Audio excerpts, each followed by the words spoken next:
નમસ્કાર ગુજરાતી મિત્રો, ફરી એક વખત મારી ચેનલમાં તમારું સ્વાગત છે। તો મિત્રો, આ કદાચ તમારી સાથે થયું નહીં હોય, પરંતુ શું ખબર તમે ક્યાંક એવી ગંભીર પરિસ્થિતિમાં ફસાઈ જાઓ કે એવા સમયમાં ના તો તમારી પાસે ખોરાક હોય અને ના તો પીવા માટે પાણી। એવામાં જો તમને ખૂબ તરસ લાગે તો શું પેશાબ પીવું યોગ્ય છે?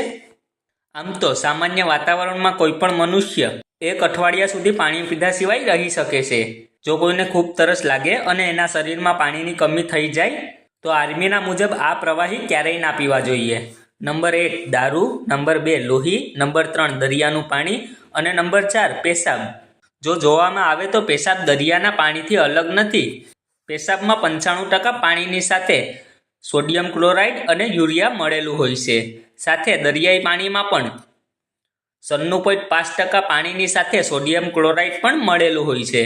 તો પેશાબ પીવું દરિયાના પાણી પીવું સમાન છે। હવે તમે વિચારી રહ્યા હશો કે પેશાબ પીવાથી તમારી પાણીની કમી પૂરી થઈ જશે, પરંતુ પેશાબ પીવાથી તમારી સાથે ઊંધું થશે। આનાથી તમારા શરીરમાં પાણીની કમી ખૂબ વધી જશે। જો તમે મૂત્ર પીધું તો પાણીની કમીની સાથે બ્લડ પ્રેશર પણ ખૂબ ઓછું થઈ જશે, એટલે કે બીપી ઘટી જશે।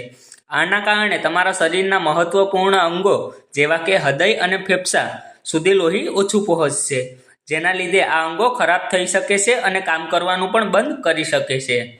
આની સાથે આપણા શરીરમાં યુરિયા પણ એન્ટર થઈ જશે, જે આપણા શરીરમાં કચરા સમાન છે, એટલે જ આપણી કિડની તેને પેશાબમાં જવા દેશે અને એના આપણા શરીરની બહાર કાઢી દેશે।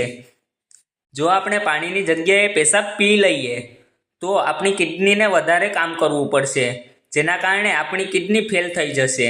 આના સિવાય આપણા પેશાબમાં 85 પ્રકારના અલગ અલગ બેક્ટેરિયા પણ હોય છે, જે આપણા શરીરમાં જઈ ઇન્ફેક્શન પણ ફેલાવી શકે છે।